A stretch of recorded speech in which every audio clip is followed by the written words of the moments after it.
All right, welcome again to part 2 of meditation questions asked. You wanted to know, I posted a post on social media asking, what would you most like to know about meditation? I got a few questions. In part 1, we addressed about 5 of them.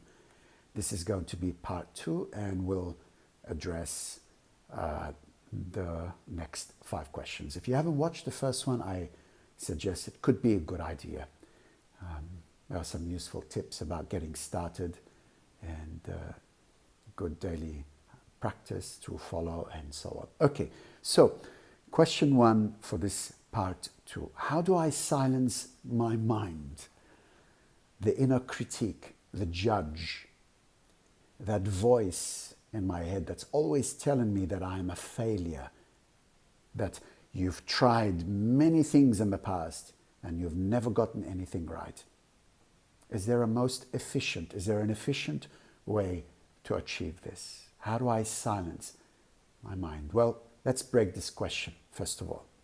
How do I silence my mind? The inner critique, the judge. I'm glad that you added the inner critique and the judge to mind, because mind, inner critique, judge, the voice, all of these are one and the same thing. You will have noticed, right? If you haven't yet noticed the inner voice in your head, you're either listening to this because this is going to be a revelation to you, that there is the inner voice of your mind, your thinking mind, and then that isn't you. Might be, a kind of stunning revelation for you. If so, I'm so happy for you. But chances are, if you're listening to this, then you already are aware, have come to some degree of awareness about this incessant inner voice, which the majority of people think they are. I am this internal inner dialogue that's going on. No, I'm not this internal dialogue. If I was this internal dialogue, I wouldn't be aware of this internal dialogue. What is it that is aware of this internal dialogue in the first place? What is it that is aware of the internal dialogue, the inner critique, the judge, as it comes, as it goes? Because certainly the inner critique is not always there 24/7. It comes and it goes. Well, what is it that is aware of this internal dialogue, this internal critique, this internal judge coming, going? I cannot be it. Something is watching it. Well, what is it that's watching? Right? What is it that's aware? I'm aware of my body. I'm aware of my thoughts. My thoughts come and go. I don't come and go. Awareness doesn't come and go. My anger comes and goes. I don't come and go. Have you not noticed your anger comes and then goes? You have a bad thought, it creates a bad feeling. It comes and then it goes. It stays as long as that bad thought is there, but ultimately even the bad thought comes and goes.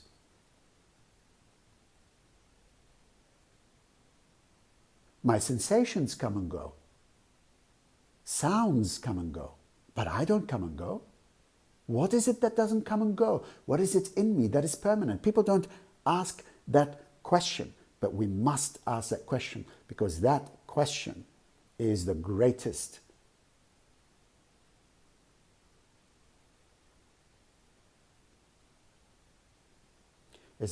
question we can ask, because it begins our process of realization, of real discovery. Because until we confuse ourselves with our biology, our chemistry, and our psychology, in other words, with the mind's voice, the emotions that come and go, and the sensations that come and go, including the experience. I'm not my experience. I'm not what I do either. My experience comes and goes. What is it that is aware of my experience? When I start to ask that question, I'm beginning to look in the right direction, if there is a direction, because there is no direction. There is no direction to go to myself. I am myself. I am that which is aware. I am awareness. I am the knowing of my experience, right? So it's that which is being sort of unrecognized, if you like, unrealized. So how do I silence my mind? Well, first of all, you cannot silence the mind, because the very nature of mind is movement. When there is a thought, there is mind. When there is mind, there is a thought. Where there is thinking, there is mind, mentation, not meditation. Where there is mind, there is thought. That's one and the same thing. How do I stop my mind? Well, who is this I? Become interested in the I. Turn around, look at the I.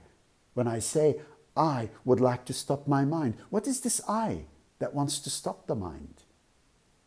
Should I not become interested in it? Might that be an interesting idea? And if I become interested in this I, will I still be interested in stopping my mind? Will the mind even continue to move, continue to exist? So you see, we cannot talk about quietening the mind. Sure, there are techniques silencing the minds that people give, but they really are just paying lip service, distracting, because once you stop those techniques, the mind will come back with a vengeance. So don't bother. Not even the Buddha succeeded in silencing his mind. The Buddha didn't silence his mind. The Buddha realized the self beyond the mind. Like in the Game of Thrones, beyond the wall. What's beyond? Beyond the mind. I like to think of the mind as the middleman between matter and spirit. Outwardly directed, the mind observes the world of things. Inwardly turned, the mind dissipates. It relaxes back into beyond the wall, into spirit, which is what spirituality all about, as we talked about in the first. So how do I silence the mind? The inner critique. You have to realize that you're not the mind. You have to realize, if you're really serious about this, you cannot stop the mind, but you can become interested in that which is asking the question. How do I? What is this I? What is the nature of this I? And you cannot answer it with a thought, because the thought will drag you down. The I is beyond the mind that answers the thought. So you cannot step down to the mind in order to answer that which is above the mind. By answering, if you have a mental answer, what am I? I am this body. You've stepped down. You've stepped down into the realm of mind again. So what am I? You have to stay in the field of pure awareness, pure observing. Practically speaking, this is in many ways beyond the majority. And that's what meditation is all about, in order to guide us to a point where we are able to not merely ask the question, who am I? What am I? What is the nature of this I that I am associating myself with? I am. What is this I? What is the nature? Its nature is not biology. Its nature is not psychology, thinking. Its nature is not chemistry, sensations and emotions. Its nature is beyond biology, chemistry, and psychology. So, it's good that I can ask this question, but meditation eventually helps me not merely to ask that question, but to be able to stay in a state of observing, allowing myself to become intimate with the I. The I becomes intimate with itself, and the most remarkable thing happens in the body. These sensations of joy, bliss, love.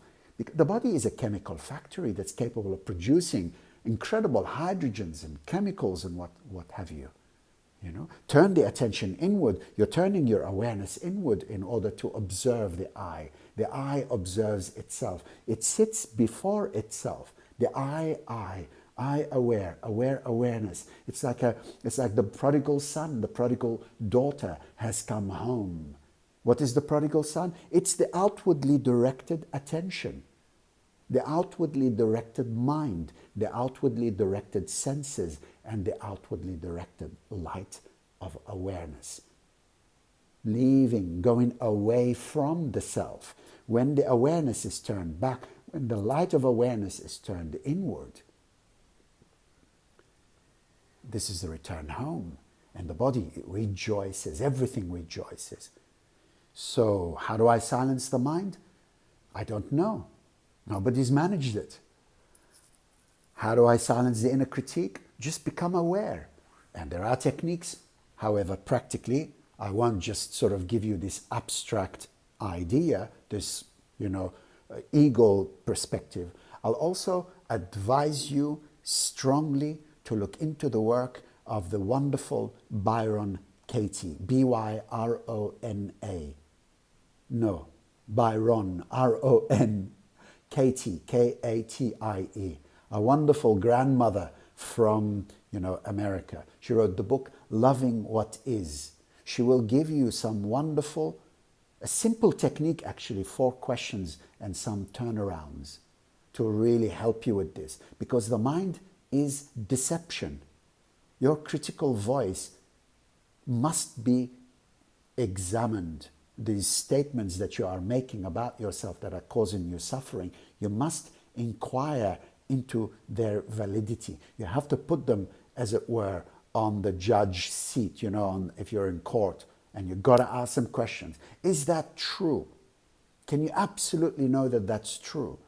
What happens to you when you believe this thought, this statement, this lie? Who are you without it? Who are you without this idea that, as Byron Katie puts it, that people don't love me, that I am a failure? Is that true? I am a failure. Can I absolutely know that on every level I am a failure? What happens to me when I believe that I'm a failure? How do I live? How do I feel? How do I treat the world? How do I treat others? Who am I without this idea of failure? If I could never have such an idea in my head, that there is such a thing as failing in this universe, who would I be? How would I be? Meditate on that. Feel that. Turn it around now. I am a failure. I am not a failure. Give 3 examples in life where you are not a failure.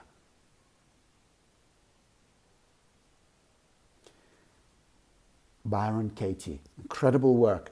4 questions and a turnaround, pen and paper. If you want to know more about that, let me know in the comments below. So don't try to quiet the mind. Investigate the mind if you cannot simply turn your monkey back on it and face yourself. Who is asking the question? It's my mind. What is this my that claims ownership? It's my body. What is this my that claims ownership? It's my experience. It's my sensations. My fear. My unhappiness. What is this my? Get to know this my. What is this my? Socrates said, know thyself. Is it Socrates or Aristotle? One of these Greek giants. Know thyself. It was written on the proverbial doors of Delphi. Know thyself. It's not an invitation. This is like injunction. If you know what's good for you, boy, girl, you would spend daily time knowing the self. Beyond biology, beyond chemistry, beyond psychology. Okay, I think we've skinned that goat, as the Mongolians say. Poor goat. Nothing personal. I love goats. I really do. So that I've tried many things and never get anything right. Is there a most efficient way to achieve this? I would recommend Byron Katie's work. Very powerful. I love her. She has helped me. She has helped me enormously in my own work with the mind. Next question. My question relates to those suffering from acute stress, anxiety, and or trauma, where meditation becomes dangerous, in quotations, a place that's too dark for the mind, body to sustain. Now, this is probably the most intriguing of the questions, because I've never experienced meditation as dangerous. I've never heard of meditation being dangerous, except some people alluding to this idea. And I'm suspecting here where meditation becomes dangerous, meaning by that where meditation becomes a threat, a place too dark for the mind body to sustain. You're right when you say that, because meditation is a threat to the conditioned mind. Meditation is the eraser that erases all that conditioning, all that nonsense, which is the very cause of stress, anxiety, and trauma in the first place. Now, trauma is in the body. There's no doubt the body itself is a memory. And sure, there's no question that the body sustains, as you put it, or maintains memories of trauma, the body itself. So it's why it's not enough to work on the psychology, at the level of psychology. It's why it's not enough to work at the level of chemistry, emotions. And it's important to work with body, the body. That's why rebirthing breath work is so incredible. If you want to know more about that, let me know. I'll make a video about that. The point is that the body itself is a memory. Like, what's his name? Sadhguru, he says, whatever you think of him is irrelevant, but he's definitely an informed human with so much to share. He says, you have your grandmother's nose, your great-great-great-grandmother's nose. How's that? It's a memory. The body is a memory. And psychology is a memory. The conditioned mind is a memory. And so meditation wipes the slate clean. It's so much to say about this also, but the point is, the danger is not to the self. The danger is not to the I. The danger is not to the deeper self. Certainly the mind, the conditioned, the limits of the mind are threatened. The mind itself is a limit. The mind itself is the limit of the universal. So meditation expands the limits of the mind. Until there is no mind, all there is the universe itself acting spontaneously through the vehicle of the body-mind complex. So, suffering from acute stress, anxiety, and or trauma. Anxiety is motivated by the continuous thinking mind, the critical mind that we were taking a look at earlier. And so long we believe this mind, so long you are a believer of your thoughts, you're going to suffer. Nothing can be done about that. So you can take pills, you can get drunk, you can, go and have as much sex as you can, but you will always come back to square one. There's always going to be a time where there's no drug available, there's no sex available, there's no that. And then what? You're going to have to deal with what is arising. So what do? You have to understand, you are not these thoughts. That's the very beginning. So long you are believing your thoughts, so long you are a believer of your thinking, conditioned thinking mind, so long you have not begun to inquire into whose thoughts are these? To whom are these thoughts rising? To me, as the great saint of Arunachalam in India says, Ramana Maharshi. To whom do these thoughts arise? To me. And who am I? There's no answer. If you answer, you step down back to the mind. The question, who am I, brings you out of the mind into the state of being, state of awareness. To whom do these thoughts arise? To me. Who am I? Now stay in the emptiness. Stay in the not knowing. Oh, I am this. To whom did that thought arise? To me. Who am I? Oh, I don't know. That's a thought. To whom did that thought arise? To me. So to whom do these thoughts arise continuously brings you back to the essence. Now it continues.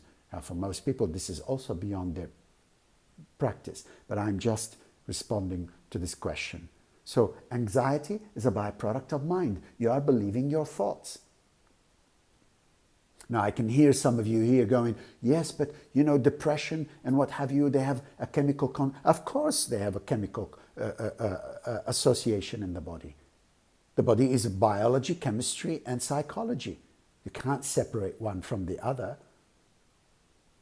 But you can't say that depression or anxiety or this and that is purely psychological or purely chemical. That's ridiculous. It's like saying I'm I'm purely emotional. I don't have a mind, or I don't have a body. No, it's all one, this wonderful instrument or vehicle of our expression. So, is there a danger to meditation? I want to address that. No, not in my experience. Not in the experience of any meditator. I've been teaching meditation for at least 18 years. In the beginning, meditation can feel very uncomfortable. There's no doubt about that. You can sometimes, I've had people in my meditation sessions where they feel like vomiting during, because we take them so deeply into the session. That doesn't mean meditation is bad for you. It means meditation is detoxing you also. All you're doing is sitting and being with yourself. Okay. If you want to know more about that, let me know in the comments below. I keep repeating. Now, another question. Is relaxation or meditation a way to resolve the tensions that are produced by the world and that are a result of the outer environment and the inner environment? In short, is relaxation or meditation a way to resolve tensions, basically, which we've just addressed in many ways. The tensions are a byproduct of my thinking. The tension is a byproduct of my thinking. But even if I have ceased to think, let's say I have really made the turnaround, the body also maintains or remembers stresses and tensions that must be given permission to release. So this is also a very important point that a lot of people think, but I'm doing all of this and nothing is happening. I still feel like shit. Your shit is rising. It wants to release. Don't hang on to it. Allow, soften, surrender. On Sunday, by the way, if you're in Sydney, we are doing light philosophy in circa something or other. I can't remember the name. In Bondi. If you want to know, let me know. And it is about just that. It's called The Surrendered State. It will be a talk that I guide with musicians. Wonderful. About 6-7 songs, and we talk in between the songs about the surrendered state and the return to innocence. So tension is a byproduct of my believing my thoughts. I must be this and that in order to be happy. So much can be said about that. We've turned happiness into something that we achieve outside of ourselves. We're no longer cognizant of the fact that I am, the I itself is happiness. I'm not here to achieve happiness. I'm here to share happiness. I'm here to celebrate my happiness. Now, if that was my primary attitude, direction to life, that happiness is I am happiness, happiness is what I am, and that I'm here to celebrate my happiness with creativity, love, celebration, surely I would live in a tense-free state. Surely if I knew that this is a universe of learning, in other words, I must make mistakes in order to learn, and if I make a mistake, it's okay. Surely if I understood that, the tension in my being will also decrease. The point is we are running some really, really distorted truths. Truisms, we call them. That if we make a mistake, we're going to be punished for it. And so we're always on edge, and so on and so forth. Have you ever seen a father or a mother, a parent punishing their baby for falling when it's learning to walk? I mean, that's ridiculous. The parent delights in watching the baby fall. Look at my baby. How much more so our great Father, great Mother in heaven, so to speak. We're going to be punished for our mistakes? No. My understanding is that no, I am applauded for my mistakes. God applauds when I make mistake, because God, the great one, the great totality of reality, understands the difficulty in the human experience, and it applauds my efforts. It doesn't punish me. That's ridiculous. Come on. Anyway, I get a bit excited, but you get my point. Okay, so another thing we need to take a look at is relaxation or meditation a way to resolve? Yes, it is, but we have to make a distinction between relaxation and meditation. They're not the same thing. Certainly, a relaxation, the relaxation response is a byproduct of meditation. But meditation is about self-realization. Meditation is not about relaxation. Meditation, the greatest value proposition that meditation has to offer is self-realization. The knowing of self beyond biology, beyond chemistry, beyond psychology. Next question. How can one maintain a meditation practice? Most people I speak to think meditation will stop their thinking. So a bit on what to expect. Well, as we said earlier, meditation is not about stopping yourself from thinking. Meditation is about distancing yourself from the mind. Meditation is about becoming aware of that which owns the mind, so to speak, the I. Meditation is about self-realization. So how can one maintain a meditation practice? By understanding that the world of things cannot satisfy the deeper self. You can get gratified, you can get entertained, you can get this. So you cannot be forced to maintain a meditation practice. Only maturity of experience will. When you have experienced reality sufficiently to know, you know what? I can't be bothered with this anymore. How much money, how many women, how many men, how many this, how much money do I have? And still I am as miserable as a sod. You realize that the world of things cannot satisfy you at the level that you want to be satisfied is, in a way that does not come and go. Sat Chit Ananda, the Hindus in Sanskrit say. In other words, being, awareness, bliss. You need to become aware of your reality as Sat Chit Ananda.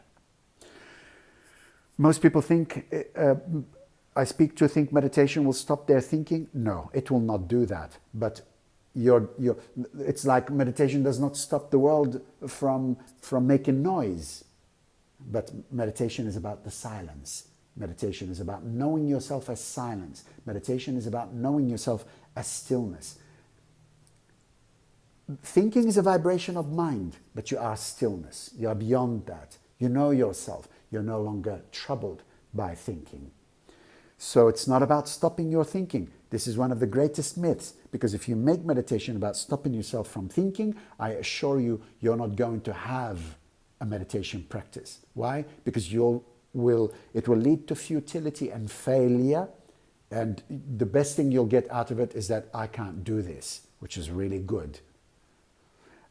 So a bit on what to expect. I hope that sort of touched on it. Some of the other answers we've offered also address that. Last question is a very big one, but what is your journey? What's your story with meditation? Someone asked. In my case, she says, some days I can barely sit for more than a few minutes. Other days, not even that much. On other days, I just go so deep I don't want to come out. And sometimes I cry, I laugh, and then there are those times when I feel larger than myself. I'm outside of myself, like there is no me. While other times I feel dense, I feel heavy, and I feel earthbound and antsy. When I skip meditation also, I seem to spiral slowly into a place that prods me to get back to it. Are these experiences common and subjective to each one of us? And the short answer to that is absolutely that and more. As we learn to remain centered in the field of fluctuations. You see, what we are doing in meditation is that we are bringing our awareness from outside, where it has been fixated since childhood, inside. So we're coming in from the realm of duality, yin and yang, polarity, left and right, up and down, and so on. We're coming inward to the point of stillness, the centeredness, the God center, the source of power. So we're coming in from duality, fluctuations and movement, to the point of stillness, the most still point of self.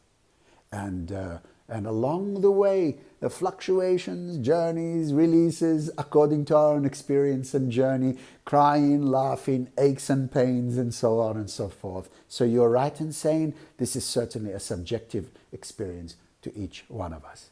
Now, finally, my own journey with meditation over the years has been as much as that, and it has given me a life. I feel absolutely. I feel so fortunate to have discovered meditation. It has given me so much. If you want to know more about that specifically, let me know. I will tell you in some detail. In short, I'm a Lebanese. I'm a product of war. My brothers and sisters were brave. Until the age of 12, I was in Lebanon, raised in war, trauma, post-traumatic stress disorder, God knows what. Coming here at the age of 12 to Australia to live in the West, ethnicity issues and so on. Meditation rehabilitated me. Meditation took me under its wings and rehabilitated me. I discovered it when I was in my early 20s. And then it gave me a life. It gave me a work. It gave me a way where I could feel useful in the world. So much to talk about that. I will leave it at this for now. 30 minutes. My friends, thank you so much for tuning in. We've covered 10 questions in these two parts, part 1 and part 2. Let me know if you have any questions. Your comments are deeply, deeply appreciated. Share this. We don't need less meditators in the world, as I keep saying. Peaceful people don't war. Peaceful people don't do ridiculous things like that. And they don't fight. They don't anger easily. So that's it. I wish you well. If you want to know about Light Philosophy on Sunday in Bondi, let me know. If you want to know about my talks, all of which are free on Insight Timer, let me know. I'm also an astrologer, a soul astrologer. If you would like to have a reading with me, consultation, if you would like to learn meditation, mentoring, all that sort of stuff, go ahead and you know what to do. And subscribe. I'm going to want to try to grow this YouTube channel.